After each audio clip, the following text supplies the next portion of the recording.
Bom, então é isso, subiu a plaquinha, Jairão já chegou aqui para bater um papo com a gente. Jairo, óbvio que no mundo dos esportes nessa semana a gente tem que falar sobre Copa do Mundo Feminina, mas a gente vai reservar um tempo super especial no fim do programa só para falar sobre isso, porque o assunto que a gente traz agora, ele é um assunto esportivo, só que é um assunto muito triste, né? Que é justamente o capotamento daquele ônibus com os torcedores do Corinthians, que deixou 7 mortos até o momento.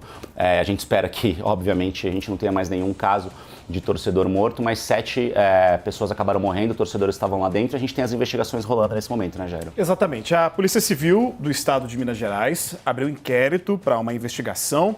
As informações iniciais é de que provavelmente o motorista ficou sem o freio deste ônibus, que estava saindo de Belo Horizonte depois do jogo do Cruzeiro contra o Corinthians e na Fernão Dias acabou capotando na região aí metropolitana de BH, em Igarapé. Infelizmente, esse acidente, como o Felipe contou, terminou com 7 mortos, pelo menos 27 feridos que foram atendidos nos hospitais próximos da região. As pessoas que estavam dentro desse ônibus eram membros de 2 torcidas organizadas do Corinthians, que estavam indo em direção à cidade de Taubaté e também ao interior aqui do estado de São Paulo. Cara, olha a imagem, vendo que imagem pesada. Impressionante, forte, né? Impressionante o estado, a situação que ficou o ônibus, que inclusive estava em situação irregular, né? Então, teoricamente não, de fato não poderia estar fazendo esse tipo de transporte, né? Com torcedores, fazer um transporte profissional sem a devida fiscalização, enfim, a gente não sabe exatamente qual era a situação em linhas gerais desse ônibus, mas o fato é que não estava regular, então não podia estar fazendo o que estava fazendo, né? Não estava. De acordo com a ANTT, né, Agência Nacional de Transportes Terrestres, ele não tinha autorização para fazer essa viagem interestadual. Não poderia sair do estado de São Paulo e ir até Minas. Infelizmente, isso terminou numa tragédia. Diversos clubes se manifestaram em solidariedade, o próprio Corinthians, o técnico Vanderlei Luxemburgo, até o Corinthians, inclusive, está ajudando a custear despesas de funeral, despesas de deslocamentos daqueles que ficaram feridos nessa verdadeira tragédia. Infelizmente, isso acontece muitas vezes com torcidas que, infelizmente, acabam pegando o transporte regular e acabam não tendo sorte. Quais são os próximos passos agora? Já a investigação continua? O que a gente pode esperar? A gente tem aquele período de investigação inicial, principalmente da questão da perícia, né? O que a polícia diz, inclusive, é que nenhuma linha de investigação nessa fase inicial pode ser descartada. Essa questão, por exemplo, dos freios, ela foi inicialmente afirmada pela concessionária que administra a pista e também por testemunhas, pessoas que estavam no ônibus, que sobreviveram.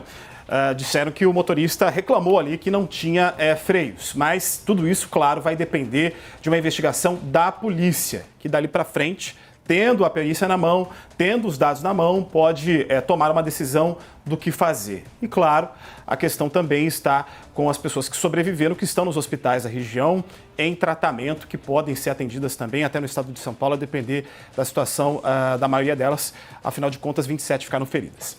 Ô Jairo, a gente só espera que isso realmente toque um sinal de alerta aí para todas as torcidas, né? Óbvio, a gente não está dizendo aqui que as torcidas sempre viajam dessa maneira, claro que não. E não só para torcidas, para todo mundo que faz qualquer tipo de transporte, para que realmente a gente tenha, primeiro, uma fiscalização mais eficiente, né? Porque a gente está falando de 7 mortes, a gente não está falando de algo desprezível que a gente simplesmente pode seguir a vida e esquecer. São 7 pessoas que acabaram morrendo num acidente de um ônibus que não tinha autorização para fazer o que estava fazendo. Então, quem deixou esse ônibus seguir viagem? Ninguém parou esse ônibus, ninguém prestou atenção nessa empresa, ninguém, de fato, se preocupou com o que podia acontecer e, de fato, aconteceu.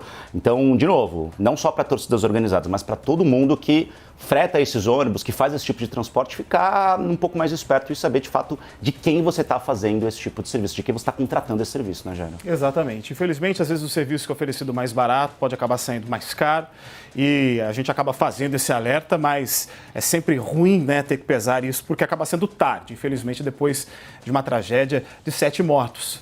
Isso é muito comum, né? Várias torcidas saem das suas cidades para acompanhar jogos dos seus times, principalmente quando é possível fazer esse deslocamento por terra. E o Brasil, infelizmente, é um dos países em que mais se morre no trânsito. E a gente já viu... Atenção fundamental. Exatamente, a gente já viu, desculpa até te cortar no finzinho, Jairo, a gente já viu, por exemplo, quantas vezes torcedores brasileiros indo por terra para países da América do Sul, por exemplo, acompanhar jogos da Libertadores. Né? Então que fique aí realmente de alerta pra gente, né? Exatamente. É bem comum, né? Vai para a Argentina, para o Uruguai, os países Exato. que são mais próximos, e aí essas tragédias acabam acontecendo. A gente deseja, inclusive, uma pronta recuperação para aqueles que sobreviveram a esse acidente.